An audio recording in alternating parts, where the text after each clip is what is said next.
Hello, this is Chef John from foodwishes.com with Spaetzle, or as we Americans prefer to pronounce it, Spaetzle. That's right, I'm going to show you how to make the world's smallest dumplings. And while technically that's what they are, I prefer to think of these as the world's easiest free-form pasta, since the taste and texture are very similar, and they will pretty much work with any of your favorite pasta preparations. Plus, above and beyond all that, this stuff is way faster and easier to make than pasta, as you're about to see. So with that, let's go ahead and get started with our Spaetzle batter, which is made with some all-purpose flour, to which we will add 1 large egg.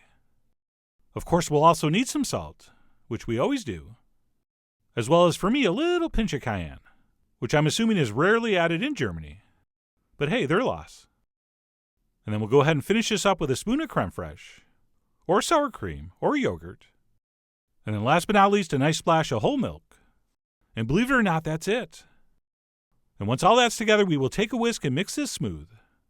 And then evaluate for consistency. Okay, because what we're looking for is a batter that sort of drips slowly off the whisk, and not really run off the whisk. Okay, we don't want this too liquidy. So we will give it a mix and check it out. And you see how that's kind of pouring off quickly? Okay, so I think this is a little too thin. And to adjust that, we will simply add a little bit of flour. And conversely, if it's too thick, you'll add a little bit of milk. But anyway, we're going to stir in some more flour and check it out again.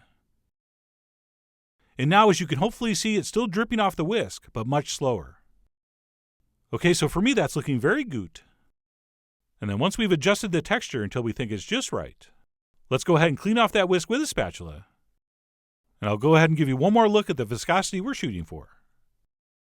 Okay, so forget the exact measurements. You're going to have to adjust until you have something that looks like this.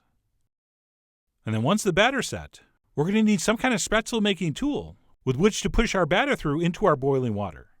And while you could buy something specifically designed for this, you don't need to, because you probably already have one of these. Your standard cheese grater works perfectly for this operation. As long as the holes are at least this big, it's going to work great. And by the way, we're not going to use the side that grates the cheese. We're going to use the other side, also known as the smooth side. And how this works is we simply take some of our batter and transfer that onto our grater. And then we'll use our spatula to push it through, which again is why we want to make sure we're using the smooth side. Okay, nobody wants grated rubber in their Spaetzle. And that is it. A pretty simple technique. Except, of course, we're not going to do it back into the bowl. We're going to do that into some boiling salted water. But before we do that, let's do this. We want to first prep whatever sauce or substance our finished Spaetzle are going to go into. And my personal favorite, and very classic choice, would be some toasted butter. So what we'll do is melt some butter over medium heat and simply cook it, swirling occasionally, until that toasts to a nice golden brown. And yes, if you want to go darker, feel free. Or if you don't want it toasted and just want to melt the butter, that also works great. Okay, so how you finish this is going to be up to you. You are, after all, the Hansel and Gretel of your Spaetzle. But anyway, you can see how far I toasted mine. And once that's set, assuming we've brought some salted water to a boil, we are ready to extrude our batter. So what we'll do is place our batter on top of our grater, a couple spoonfuls at a time. Oh, and by the way, one way you can tell your texture was perfect, the batter won't drip through until you push it with the spatula. Okay, there's a very old German saying that I just made up. If it drips before you push, add some flour so you don't have mush. So not to brag, but this was looking just about perfect. And as you may notice, that's all sort of clumping together in one spot. And there's 2 reasons for that. One is I'm just looking at the viewfinder and not paying attention, because I should be moving that grater around more as I'm dropping it in. But also, I could have this boiling more furiously, but I didn't because it was fogging the lens. Having said that, it's not a problem, because when we take the strainer and give it a stir, those will all separate beautifully. Which reminds me, these are considered done when they float to the top, which, as you saw, happens very quickly. So this really is a super fast recipe. And then once those are floating, what we'll do is take a strainer and simply transfer those into our melted butter, or whatever sauce you happen to be using, and we'll repeat that very easy process until our batter's gone. And by the way, this was a very small batch I did, just using 1 egg. It's only enough for like 2 portions. But the good news is you can scale this up as much as you want. And if you are going to make larger quantities, you can totally do this step ahead, and then just reheat these in the sauce when you're ready to serve. So something to keep in mind.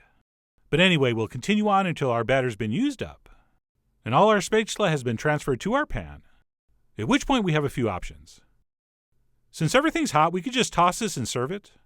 But personally, I like to put the heat back on medium and give these a little bit of a saute for a minute or two. Okay, I don't really brown them, although some people do, and that is a very nice way to go. But I'm just going to cook these in that hot butter for about a minute or so, just to give them a little bit of time to absorb that beautiful nutty flavor. And of course, as always, we definitely want to give it a taste to see if it needs a little pinch of salt, which mine did. So I tossed them in and gave it one last stir, as well as one last taste. And once we're happy with it, we can turn off the heat, and then possibly finish with a little bit of fresh herb. I had some Italian parsley, so I'm using that. But some freshly snipped chives are also a wonderful choice. So I stirred that in, and that's it. Our Spaetzle is ready to serve up. And yes, I'm pretty sure I've pronounced that differently every single time I've said it. I should have just stuck with Spaetzle, which, by the way, translates to little sparrows. So you could always go with that instead. But anyway, we'll spoon that up, and it's wonderful served as is. Or maybe with a little grating of cheese. Or even better yet, maybe make a little space in the middle and garnish this with a piece of cider braised pork shoulder. Oh yeah, that would be a great pairing.